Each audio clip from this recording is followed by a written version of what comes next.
कि इज्जत और शोहरत अल्लाह के ही हाथ में है। अल्लाह जब हमें इज्जत दे तो हमें कभी भी उस इज्जत के बेस पे अपनी औकात नहीं भूलनी चाहिए। हमें चाहती हूँ कि आंटी का भी मैं वीज़ा लगवा दूँ जल्द से जल्द, पाकिस्तानियों के लिए भी वीज़ा खुल जाए, फिर मैं आंटी को लेके चलूँ यहाँ से। क्योंकि आपको कितने साल हो गए, इनको कितने साल हो गए? 26 साल हो गए। 26 साल पहले इंडिया गई थी और अभी तक नहीं गई है। सबसे है बातचीत में, अभी तक नहीं जा पाई बेचारी 26 साल से। आज फिर एक नई सुबह और एक नए दिन की शुरुआत और मेरे एक न्यू व्लॉग के साथ आप सब। तो प्यारे प्यारे मेरे व्यूवर्स, इस सुबह जब आप मेरे व्लॉग्स को देखें तो अल्लाह आपको बहुत सारी खुशियाँ दे, अल्लाह आपको वो हर चीज़ दे जाए जिसकी आपको मुरादें हों। और मेरे चैनल को सब्सक्राइब करना ना भूलें। लेकिन शहरों में ज़िंदगी भी अजीब होती है। इस दौड़ भरी ज़िंदगी में जहाँ धूप छाँव, दिन रात, सुबह शाम, जिस चीज़ों का पता ही नहीं चलता, वहाँ सिर्फ ज़िंदगी बीतती है और ख़त्म हो जाती है। चलते हैं ब्लॉग की तरफ। खुश नहीं दुला, चले छोड़ दें, आज का मसला नहीं है। तो गाइस आज का ब्लॉग शुरू होता है मेरा यहाँ से। फंसी चले गए हैं हम लोगों को घर पे छोड़ के गाड़ी बनवाने, और उन्हें देर हो जाएगी तो रोज़ैन बोली मैं जा रही हूँ। हमीदा बाजी थी तो इनका आधा काम मैंने रुकवा दिया है। हमीदा बाजी अच्छा पोर्च रह गया। चले आ जाए, गेट सही से बंद कर ले।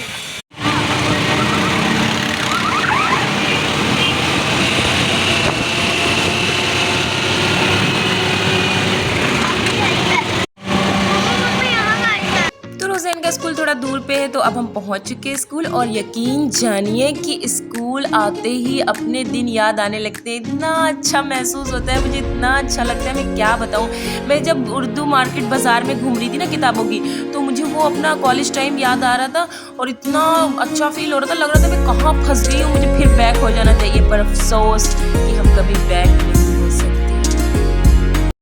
हे गाइस, तो आज मेरे घर पे आए हुए हैं फैज़ाबाद से एक मेहमान।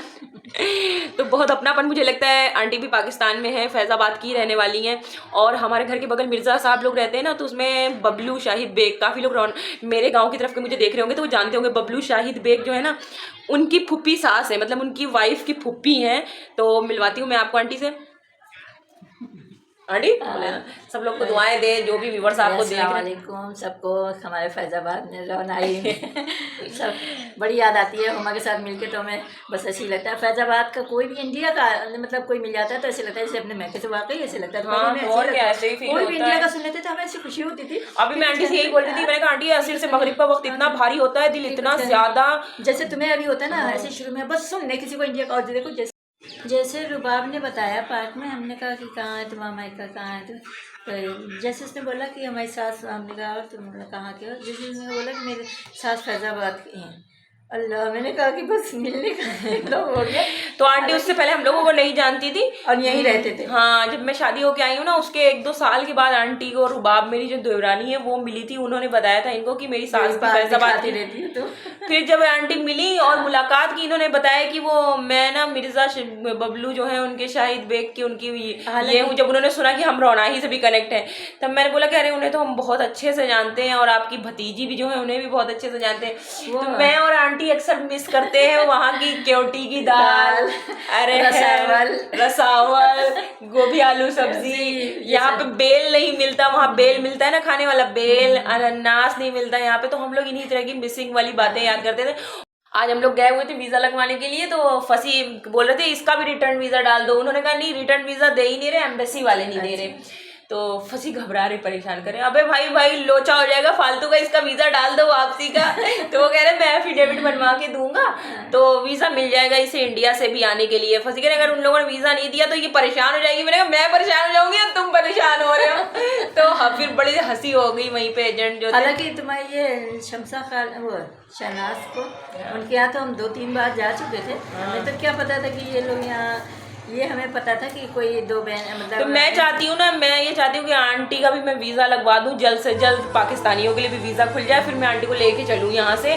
क्योंकि आपको कितने साल हो गए, कितने साल हो गए? 26 साल हो गए। 26 साल पहले इंडिया गई थी और अभी तक नहीं गई है। सबसे है बातचीत में, अभी तक नहीं जा पाई बेचारी 26 साल से। तो अब मैं ही लेके जाऊँगी। 26 साल हो जाएंगे। 26 साल नवंबर में कंप्लीट।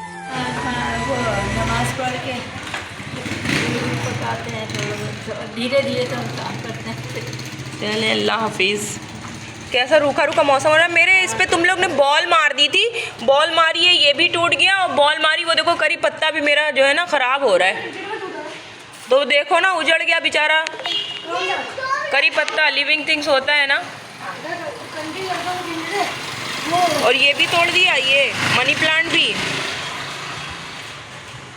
सब, वो वाला तो सूख गया है। 400 रुपये का पौधा लिया था वो मैंने। हे गाइस, कैसे हैं आप सब? अस्सलाम वालेकुम। मेहर की जहाँ में आपका स्वागत है। तो सेकंड मेरा आज का ये व्लॉग है, कल के फर्स्ट व्लॉग बनाने के बाद।